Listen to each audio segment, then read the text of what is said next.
Project Mona's house provides a safe space in our community for a vulnerable population who need their sanctuary the most. For this Women's History Month, we're featuring and giving you an inside look at their mission with the empowering woman who started it all.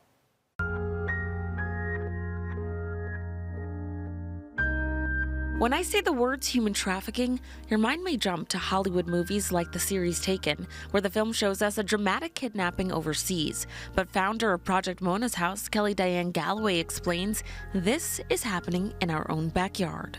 Western New York is a hot spot for human trafficking. The only other place that has a larger issue with human trafficking in New York State is New York City. Human trafficking is defined as the buying and selling of human beings for labor or sex work, and it's a bigger issue in our community than you may be aware of. Not because people are being kidnapped with white vans or things like that, but because our children are being groomed. In Western New York, victims are created right under our noses. Our region, most of the trafficking victims that we have come across here at Project Mona's house are born in the United States of America. Kelly has made it her life's purpose to help victims of human trafficking. Her mission in helping others was instilled in her from early on. I think I was always meant for this work. Like, to be honest, my mother was always a big proponent to healthcare and people having access to it. And my father always fought for civil rights my entire life. So when I found a fight that I felt deeply connected to, I literally just gave up everything for this. And so I started this fight by moving overseas. Kelly has a storied career of international work, building schools, homes, and places for women in India, Brazil, Nepal, Guatemala, and most recently, Pakistan. But when she realized the issues happening overseas were also happening here in the U.S., she decided to come home. There was no restorative housing program for women here. I came back to the United States, and that's when I opened up Project Mona's house. In 2018, Project Mona's house opened its first restorative home for human trafficking survivors and had their first woman move in. Project Mona's house is Western New York's first and right now only restoration home for women who've been victims of human trafficking. We provide long-term housing. Women don't have to leave our home for at least 2 years. And we're the only place in the United States of America, like the only shelter where women can come in and not move into a transitional house or another apartment or another shelter. Over 90% of the women who graduate from Project Mona's house move into homes that they own. You might be wondering how they are able to accomplish this. And so we do that through our workforce development program, our employment partnership program, our mentorship services, mental health and counseling services. Kelly says things haven't been easy, but the outcome of her work makes it all worth it. It's been an uphill battle, but a beautiful journey when you see women come in as victims, be transformed into survivors, but leave as overcomers. I think that's the most rewarding part of the journey for my team and myself.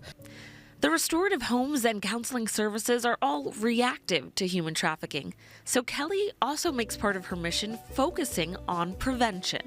Our Young Women's Empowerment Academy, where we take girls who statistics say are the most vulnerable populations to be trafficked, and we make them less vulnerable. We take them all over the world, we take them to different colleges, and we provide so many different services for not just our girls, but also their families. Let's talk about that at-risk population. Who are the most vulnerable people in our community? I'll start by saying, just in New York State, out of 100% of human trafficking victims, 82% are women. That's why we call this a gender-based crime. Unfortunately, out of that percentage, Black women, Indigenous women, and Hispanic women make over 50% of that 82%, making women of color the most vulnerable population, including those who live below the poverty line. Whatever you know to be a social determinant of health, that is what makes people more vulnerable. So our goal is to go after those specific populations and, like I said, make them less vulnerable.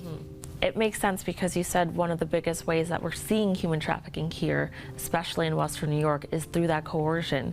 So people are seeing people that are lost in need of help, and they're taking advantage of them. Absolutely. Most trafficking victims, specifically sex trafficking victims, have encountered their trafficker before, and over 90% of those individuals encounter them online, through social media apps, through dating apps, and things like that.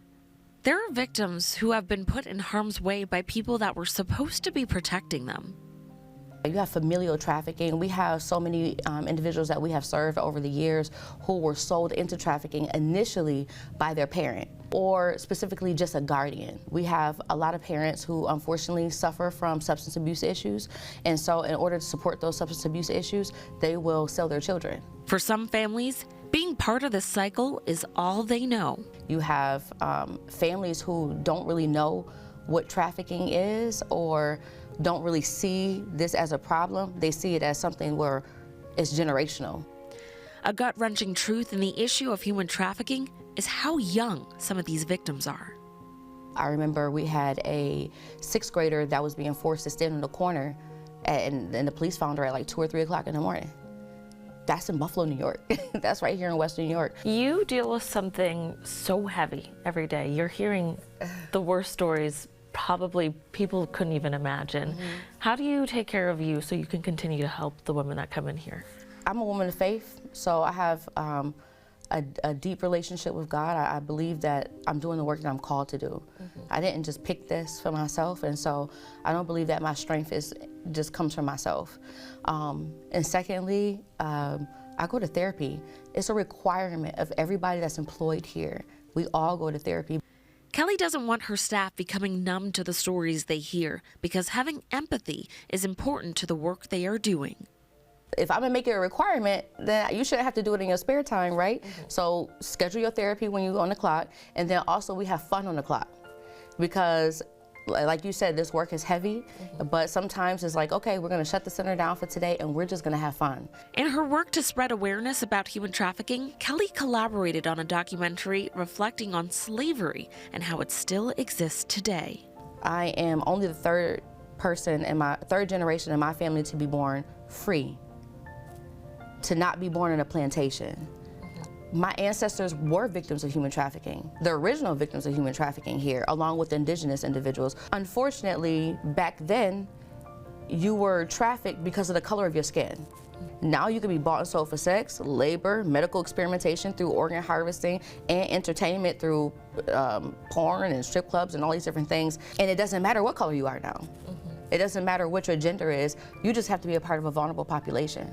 So slavery hasn't ended. That's why I just call it modern day enslavement. With Buffalo being one of the last stops on the Underground Railroad, Kelly says history is repeating itself and wants victims to know there is salvation here. Modern day victims of enslavement can know that they can just make it to Western New York and to Buffalo, New York, that they can find freedom again. Kelly says education is always the first step to prevention, and Project Mona's House is a source to go to learn more. Every month on their website, they host a Trafficking 101 class. If you're looking to get involved in this volunteer-based organization, there are plenty of ways to help by becoming a volunteer or joining their Freedom Network, giving $1 a day to help bring freedom to a human trafficking victim. We can prevent that if we just work together, and like I said, and bring the railroad back, and that's going to take everybody's help.